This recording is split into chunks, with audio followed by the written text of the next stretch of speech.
Des plants verts et grands, d'autres petits et jaunâtres.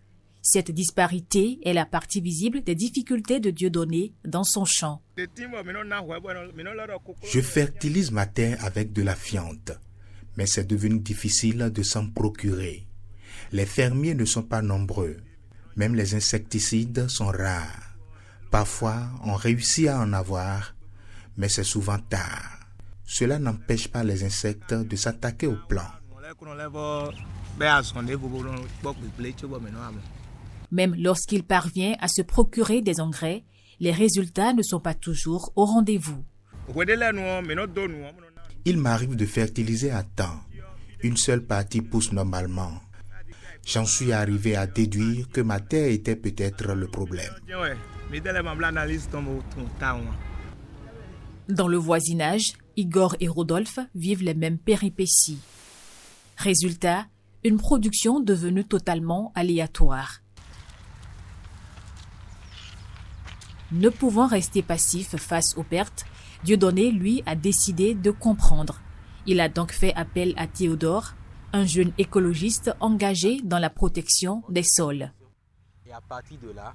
Avant de commencer son analyse, Théodore explique à Dieudonné la démarche. Il procède toujours ainsi pour rassurer et dissiper les éventuelles craintes. Quelques minutes plus tard, le verdict tombe. Le sol de Dieudonné présente quelques carences qu'il faut corriger. Les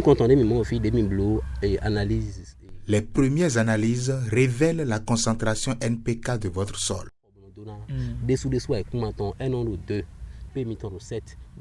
Le N pour désigner la teneur du sol en azote, le P pour le phosphore et le K pour le potassium.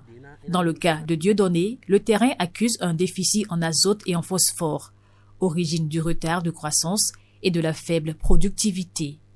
Si vos plants de gombo n'ont pas un bon rendement, c'est à cause du manque de phosphore.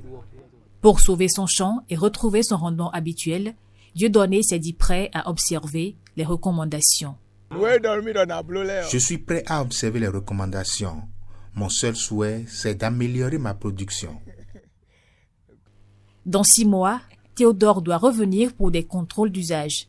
En cas d'indisponibilité, Méagis pourra prendre le relais. Comme lui, elle fait partie de ces jeunes militants agroécologistes engagés pour la préservation des sols. Nous revenons pour voir est-ce que tout ce que nous avons dit a été effectivement fait, et après cela, nous faisons encore une autre analyse pour voir est-ce que les composantes qui ont été autrefois, qui n'étaient pas, est-ce qu'il y a eu l'équilibre. Leur initiative ne se limite pas au Bénin. Elle est déployée dans la sous-région, notamment en Côte d'Ivoire et au Burkina Faso. Elle a même reçu une reconnaissance à l'échelle sous-régionale.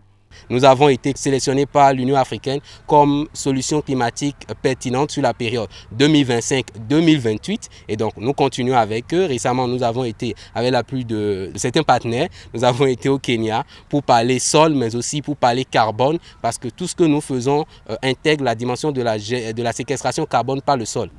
À travers la protection des sols, ces jeunes font bien plus qu'accompagner Dieudonné et les autres producteurs. Ils œuvrent pour une agriculture durable, indissociable de la sauvegarde de l'environnement.